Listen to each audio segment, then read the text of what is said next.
Today on a Couple of Pointers podcast, we are lucky enough to have Atakan Ozuysal from Shiny. Welcome to the show. Hello, Ricky. Thanks for inviting me. I'm so excited to be part of this podcast. We are incredibly excited to learn from you today. So for the sake of the audience, explain it like we five. What do you do? I'm the part of founding team of Shiny. We're just Fractional C-level marketplaces. We are helping SMEs, mid-sized startups to find their fractional executives.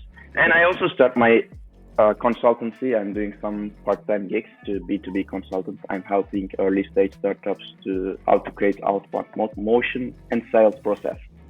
Well, obviously you know how incredibly important that is. So I'm excited to learn from you today. Let's dig in. Yep, sure, man. So let's start off with Shiny. You are doing some fractional professionals. What was the reason for starting it? What was the gap that you found that you thought you needed to fix? Yeah, sure, man. I will give you so basic example. Let's think like you are the employer, okay? You need C-level person, but you want to hire a very good qualified C-level candidate. But it's so expensive to hire one C-level person. And I don't think most of the startups need full-time employer, okay? Then we saw that. I think we think that no one needs full-time employer. Then we just created Shiny because, as I said, it's a win and win situation. I'm finding you fractional executive, and it's also a win and win situation for you because you don't have a chance to hire full time. If you're early stage startup, it's so expensive, maybe just 15, 20,000 just for C-level. But you have a chance to choose how many hours you need C-level people. And it's helping a lot for the SMB startup because they don't want to spend much money. And you have a chance to hire very good, high qualified candidates with low budget. It makes a lot of sense. I think it fits in with the tailwinds of the global employment trends, where in the long run, high-level executives will be fractional for 2 or 3 organizations as opposed to full-time at one, really allowing them to maximize the value that people can get from their expertise. And I think it's really just the beginning of that. So you got in on the ground floor on something that's only going to be growing. Thanks, Ricky. As I said, you can't imagine the supply side. There are, I think, more than 800 executives waiting for the just wedding because everyone wants to work in fractional. No one wants to work in just one company. Everyone wants to know more companies because they also want to see that what are the good opportunities for them. Okay, you have a chance to work 5 companies in just 1 week. And I don't know, it's also a very good experience from the candidate side.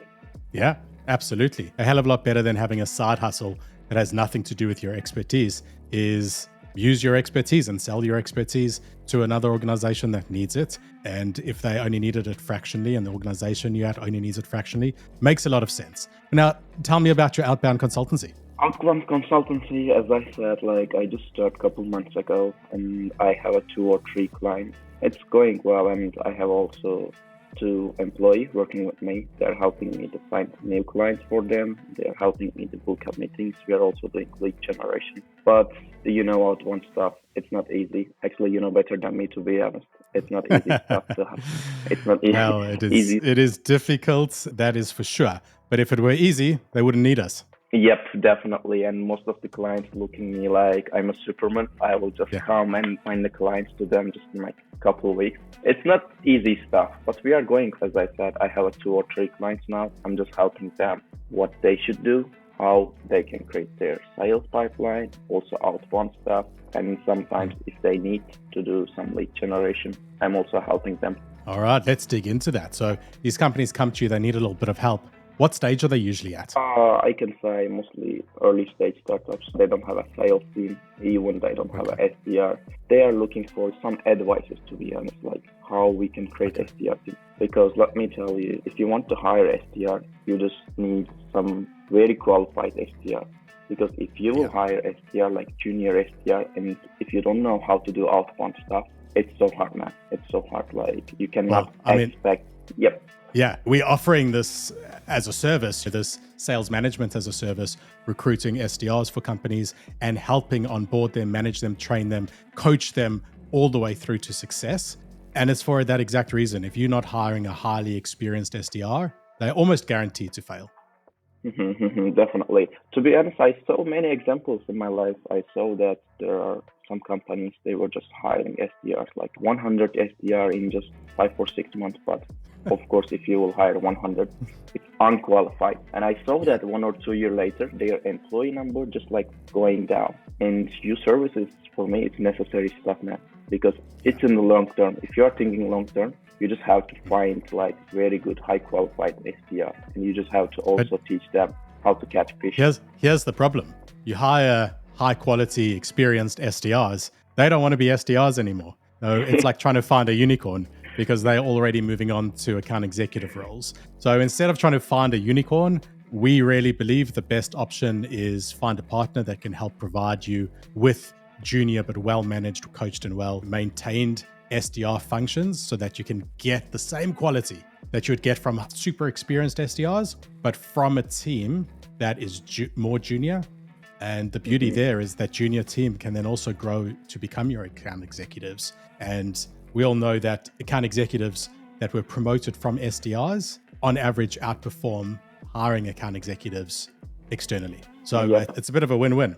Now, in terms of your processes, what are some of your go-tos? What's your process for list building? Do you have a very specific one or are you pretty loose?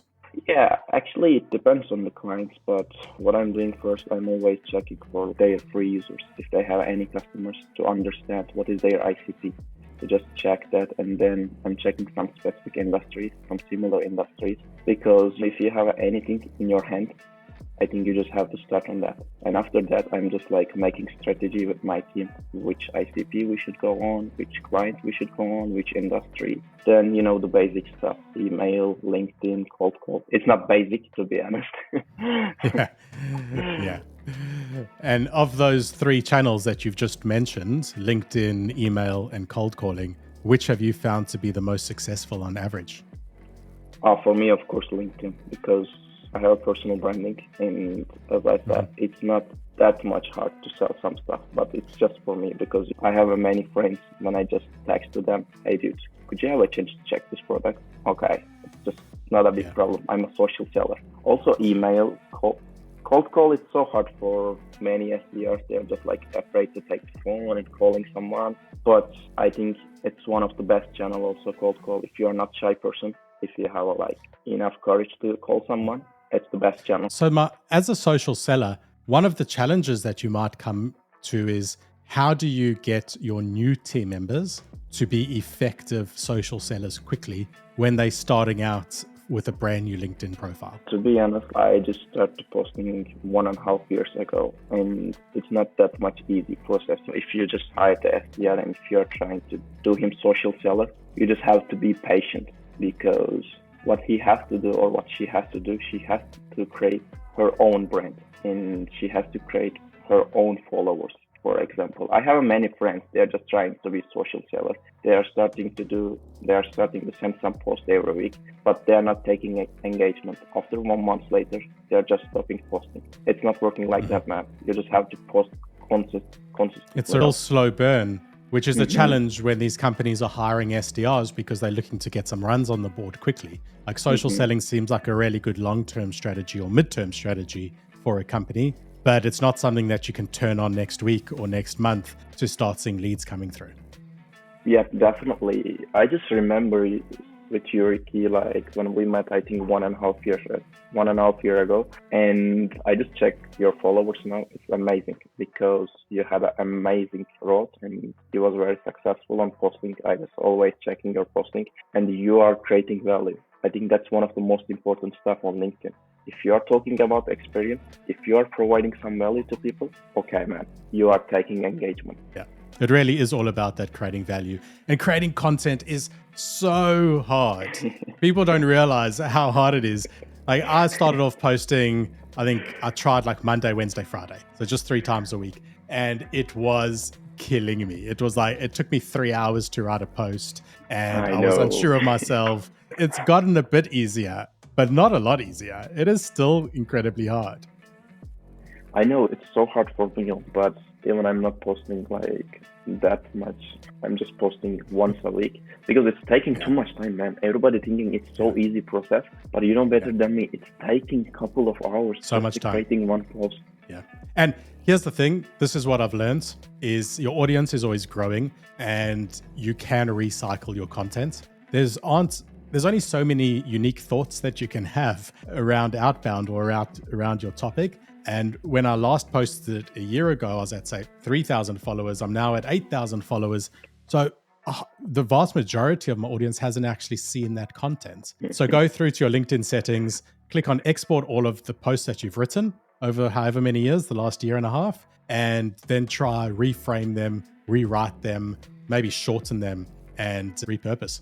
Yeah, I don't know how you guys are going. You have a lot of posts, like how you're remembering that post. I don't know. For you, I think it's more harder. Tell me then, on cold emailing, your favorite sales engagement platform, or do you always pick one that's very specific to the customer? For me, actually, I'm using some specific tools because just personalize, just creating some images.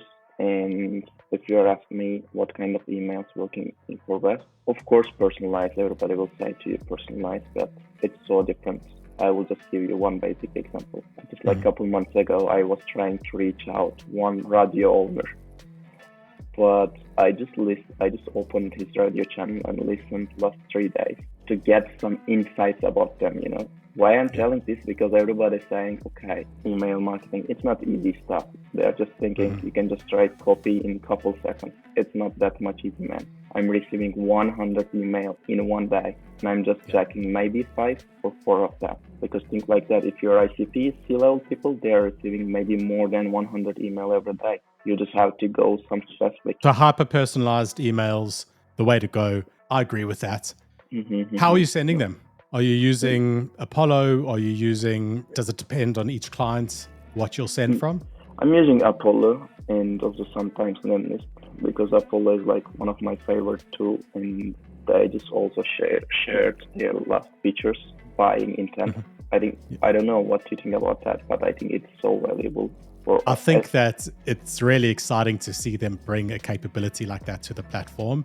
It is by far the best value for money in any platform as a sales engagement platform because of its data and having the engagement platform combined. Yeah, as I said, Apollo database is very amazing. If you want to do lead generation, you can use Crunchbase and Phantom Buster, but Apollo have all included. And I'm also very excited to see the buying intent feature, because for the most SMBs, they don't know the ICP, but with buying intent, you just have to check, you just have to see all details, and you have a chance to just reach out directly. I don't know what you think about on that, but it will make many people life easier. Yeah.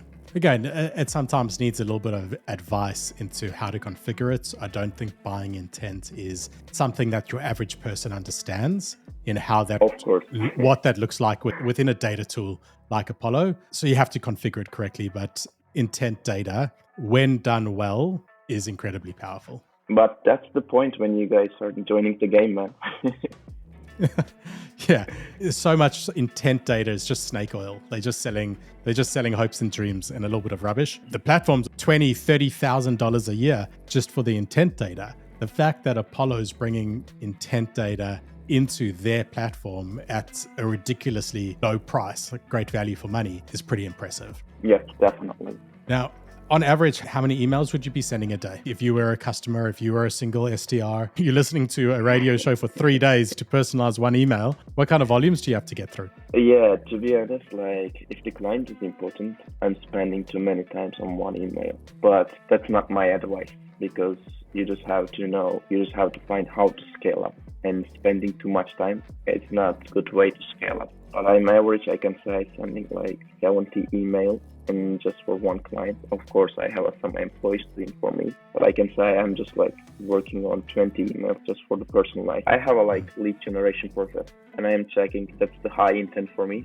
So low intent, those are mid intent. And if they're high intent, I'm just spending too many times to see that how can I create a conversation with them. Because in my first email, I'm not trying to sell my product. I'm just trying to start the conversation. And after that, second, third, my process like that. I always have to create my relationship. And after that, I'm just trying to sell my product. Will be 3 or 4 touches. Yeah, that's great. It's the best way to sell your product is to not try to sell your product and just try to start conversations. If there's a good match, like they'll want to buy your product, right? Particularly if you openly communicated about it without being pushy and getting their guards up. So now you said you've got some team members. How do you teach your team members the skills that they need? There's a lot that goes into being able to run campaigns. Yeah, that's a very good question. Everybody has a not same skill. For example, some of them has a copywriting skill, some of them has like just cold calling skills. But what I'm trying to do, for example, every day we have a 1 hour like onboarding. I'm just showing how I'm writing copywriting, what I'm doing about copywriting, and how I'm writing email. And we are talking about some points together, for example, call to action, icebreaker. And after that, they're understanding how to write a one icebreaker, how to write a one call to action. But as I said, it's so hard. You have a sales team, as you said to me like a couple months ago. You have one people like very talented at cold call. You have one people very talented at copyright. I think if you are like good sales manager, you also have to know how to manage your team, because you cannot pressure some SDRs. They are not talented at like cold calling. They're just so shy. They shouldn't, to be honest. But you cannot push to them. It's always a challenge. We get a lot of different personalities come through Pointer, and often they start off with cold call reluctance or sounding very robotic, or they're very shy, or they're overly zealous and overly salesy. And having to convert them into being good cold callers is a real process, and it takes a lot of encouragement and nurture. But I still find that's an easier skill to teach than all of the nuances around email outreach. Because it's not just your openers, it's not just your icebreakers, your call to actions. It's also how to exclude spam words. It's also about how to get in the inbox and manage delivery. It's also about how to make things relevant. And writing is a difficult skill to teach. So you're currently dedicating 12.5% of your time to training your team in 1 hour a day? Yeah, but sometimes I'm just sending your post to my SDRs because you're giving very good knowledge about, as you said, it's not all about just writing email. You just have to know how to escape for the spam bug, and how to get into inbox. That kind of details like so important. I will just give you one basic example. Yesterday I had a complaint, and many co-founders just come and ask me like how we can decrease the spam number. They didn't ask how we can write email. But as I said, spam number, bounce rate, and I'm just sending sometimes to my SDR, like if you're sending post Ricky about bounce rate, like spam rate, I'm just like, hey guys, just check the Ricky post. Yeah, I appreciate that, but get them to call me. I'll help them out. Thanks, man. Now, you've obviously done incredible work in the US. I think Shiny is primarily based in the US. Is that correct? Mm-hmm. Yep, definitely. But now you've also done work in Europe, in Eastern Europe. Have you noticed and the Middle East? Have you noticed a big difference in the cultures in outreach? Yep. I just want to be honest, and I can say yes, it's more easy to sell something in the US, because in the US, startup culture is so important. It's more easy to contact with people because, as I said, I have too many friends in the US. In Middle East, it's also not that much hard for startups getting to be popular last couple of years. Not like US. US has a very good startup culture. But on the other hand, most of the Middle East people, they are not so close to outreach. You know, you can just you can just use Lemlist, and you can just use some images, and one day we'll see that. They are not aware that you are using one tool. But in US, most of the people, they are aware that, okay, we use some tools to do that kind of stuff, that kind of little images. That's very interesting. So you can use the 2020 techniques, because obviously things like merged images with someone standing there with a coffee cup with the prospect's name written on it. Like that was amazing in 2018, maybe even 2019. But now if I see that, I'm like, just whatever, he's using Lemlist, or he's using Hyperize, or he's using Nifty Images, or he's using one of the 100 tools that can do that. It's not impressive. In fact, it's lazy. So you're saying things like that can still work in Dubai or other places in the Middle East? Yeah, actually, before that, I just want to ask you one question, because we are going in a very excited point. You said like it's so hard to use. It's so hard to use some tools. It's not that much hard, but it's so hard to get engagement because that kind of tools was popular in 2018, 2019, 2020. Now, I just need some advice from you. What you guys are doing now, it's competition. It's always going up. It's always getting more harder because everybody is hiring more SDRs. It really Now, is. And I think things are going a little bit full circle at the moment. Now I think it's a little bit less about the tool and a lot more about the creativity and the writing to make things stand out. And it's a hell of a lot less effective than it used to be. In 2018, do you remember, or 2020, before the pandemic or even early stages of the pandemic, you could just send out connection requests and you were getting over 50% accept rates. You could just use Expandy or Poseidon or one of the tools, and you could easily just connect, send a message, connect, send a message, connect, send a message, and 1 in 10 would result in a meeting. It was like manna from heaven. Yes, definitely, man. That's the reason, as I said, now it's going so harder. Like, I'm taking 10 messages every day from LinkedIn just for the SDR. Hey, Atta, I will be happy to connect you. But after that, I know that he will try to sell something to me. And I think that's one of the most important questions, like how we will find new ways to get some engagement. So I'll tell you what, the vast majority of our meetings are now coming from the phone again. It's moving to automated emails,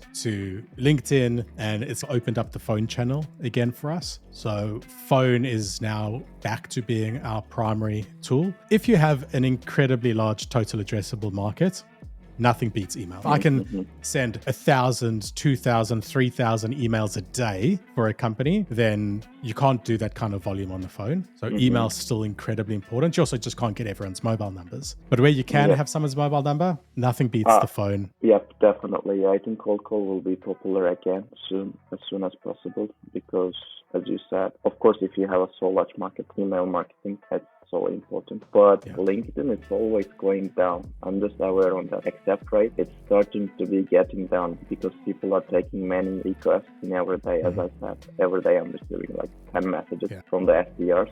I don't know, but that was a very good question. So I think another thing where we're getting a lot of success is in dark social channels. That's if our customers selling to seed or bootstrap founders, I could try to find them on LinkedIn. I can find them in Apollo on the database using their revenue intelligence, their firmographics. I could also just go to a Slack group or a Facebook group for bootstrap founders, and there'll be 5,000 of them in there. And I have access to message every single one of them. And they're asking questions. Hey, how do you do this? How do you do that? And I can engage with them, build relationships, build trust. But really we've had incredible growth in helping our customers manage their dark social engagement, and probably one of the quickest growing lead generation avenues. Yeah, definitely. Real genius. And I think he was the ambassador, right? Yeah. I think it's an amazing channel. It's amazing. Yeah, there's 30,000 sales professionals in there. And there's other ones, Wizard of Ops, the RevOps Co-op. There's so many around sales. There's the marketing channels. There's all of them. And if I wanted to, for example, decide, hey, should I be using HubSpot or Salesforce, or which conversational intelligence tool is best? I'm not going to Google it anymore, because all I'm going to get is paid adverts, blogs, 10 best conversational intelligence tools, and all of that rubbish, and sponsored reviews. I'm going to go to a Slack channel. I'm going to say, hey, what conversational intelligence tool are you using? And I'm going to get 20, 30 people answer me at what they're using in their organization and give me very honest feedback. There's no better way to find out. Definitely. I'm just appreciated to that Slack groups. I just talked with Jared, the co-founder of Real Genius, yesterday. I saw that he gave you a bit of a slap on the wrists. Yeah, sales people, sometimes I had, 3 years experience, but sometimes I'm just like excited. Yeah, it makes sense. But also there's cultural differences, and everyone needs to appreciate, like we do prospecting all across APAC, for example, and it's very different cultures in Japan or in Singapore or in Thailand or Malaysia and Australia or New Zealand. I'm trying to remove some of my biases, particularly when dealing with people across cultures, and just assuming the best intent. And broadly, I have no problem with people trying to sell me something. If I didn't buy solutions, I'd have a lot of problems. Yeah. And tell me, if somebody's listening to this and they want to get hold of you, what's the best way to do it? Just a second. Could you have a chance to repeat this? Like, I have some problem with my headphone. It's so hard to use that kind of thing. Yeah, fair enough. Saying if somebody listening to this wants to get hold of you, how could they do it? For the SDRs, I just have some quick tips, and I just want to motivate them. For the most important stuff, the courage. It's so hard to just like being an SDR. And if you guys are listening to me, just go on the process. Don't stop. It's like baseball. You have a chance to hit the ball, but 90% you will miss the ball. But you know that you have to try this tomorrow again, and you just have to go on. As I said, it's not easy job, but if you are trusting the process, of course you will get some good results. And I just want to give one more advice, guys. Just work with people who has a good experience, who is like good coach. And that's the point, Ricky. You guys are going in the game because it's so hard to find good coaches. If you are asking me, Ata, what does that mean? What is a good coach for SDR? The good coach means, guys, you have to work with some guy who will be responsible for you, who will teach you how to catch a fish. And as I said, it's very hard to find good, like high qualified SDR coach because they have a high quota, and if the quota is not hit, they're always blaming the SDRs. I don't like in the SaaS industry, man. It's a big problem, that player coach mindset, that player coach conundrum normally doesn't work because the SDR that also has to manage the team has their own targets, and it's hard to balance that relationship between a genuine mentor helping assist them, but also then performance managing them when they're not doing well. And that's exactly why Pointer came up with this SDR management as a service, where we know exactly what makes an SDR successful. We'll listen to their calls on a daily basis. We'll check their activity on a daily basis. We'll look at their email responses. We'll look at the emails they've sent. We'll look at their LinkedIn activity, and we'll help coach them on all of that to make them better. But from a company's perspective, we can also help that company by saying, this SDR, we've been coaching him now for X amount of time, and compared to all the other SDRs we've managed, we don't think that this person is adapting or is coachable, and we don't think this person is going to be a successful SDR. But we can tell that with experience, or we could coach the SDR up to be successful with experience, and the company benefits from that. But more importantly, the SDR will stay longer because they're successful, learns quicker, and will ultimately generate more revenue for a company because of it. So yeah, I love what you're saying about find a good coach. Obviously, it doesn't have to be Pointer. There's plenty out there. There's plenty of SDRs out there. But without coaching, honestly, I haven't seen an SDR without a good SDR leader ever succeed. And if they are succeeding, they're so irritated with the company for the lack of enablement that they jump ship the first opportunity they can. Actually, what you guys are doing, it's about win-and-win situation, SDR and also the company. Because SDR will learn many stuff from you or from your team, okay? And also company will have a chance to get feedback about this SDR. As you mentioned, you have a chance to say 2 or 3 months later to company like, okay, that guy is not like talented, maybe you can just pass that guy. But also on the other hand, it's more effective from the SDR side. Because as I said, I started my career 3.5 years ago. No one teach me how to catch fish. I just learned from myself. I just checked some tools. You figured it all out. What? Yep, you figured it all out. Yep, definitely, man. And I wish I had a chance at that time. Someone will come and like, hey, Ata, that's Apollo, that's Lemley. Or if you didn't reach out to anyone, don't be upset. You have to try tomorrow again. It's so important. Yeah. I think that's one of the most important stuff in SDR. If you have a good coach or if you are working with good agency from the company side. And I'll tell you a challenge that the company has is when things aren't working, when things aren't going perfectly. And let's be honest, in outbound, it's never really perfect. But when it's not perfect, what do? So if you have an inexperienced sales leader, they might be saying, oh no, it's marketing. Nobody's listening to this message. The messaging is rubbish. Or you may have an SDR saying, no, they're all asking if it needs this integration and we don't have this integration, so they don't want it. Everyone's going to make different excuses because it's never them. So they'll blame the product, they'll blame marketing, they'll blame the salesperson. And the poor leadership is sitting there saying, what's wrong? Must we change the product? Do we need to change the marketing messaging? Do we need to change the person? Maybe they just really shit at cold calling. And they don't know where to go. So having an expert there as well, being able to say, we've listened to the call and the call is being delivered perfectly. So if the messaging isn't resonating, let's work with marketing to come up with a better value proposition. Or let's work with product to change this one obstacle that we're currently running into. But you need an intelligent eye to spot that. And very often they don't have that. And then everyone just blames someone else. And the poor leader sitting there going, what do I do? It's just not working. I just want more bloody leads. Why can't this work?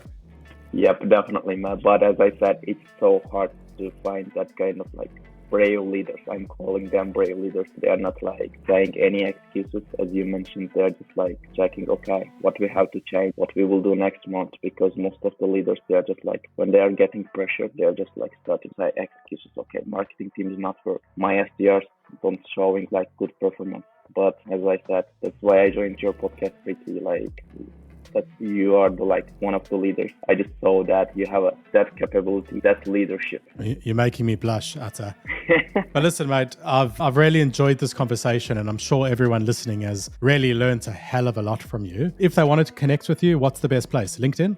Yeah, of course, man. Just send me guys LinkedIn message, but I'm preferring to send me with small notes, not like basic. Hey Ata, I would be happy to add your connection. You can just say to me, hey Ata, I listened your podcast with Ricky. It was amazing. That will be awesome for me. Fair enough, mate. I'm going to re-listen to this because I want to really absorb everything that you've said. I feel like I've learned so much, and it's been fantastic chatting to you, and I hope to chat to you again soon. Yeah, thanks, Ricky. It was so amazing podcast. Thanks for inviting me again. Have a nice day. Bye-bye. Chat soon.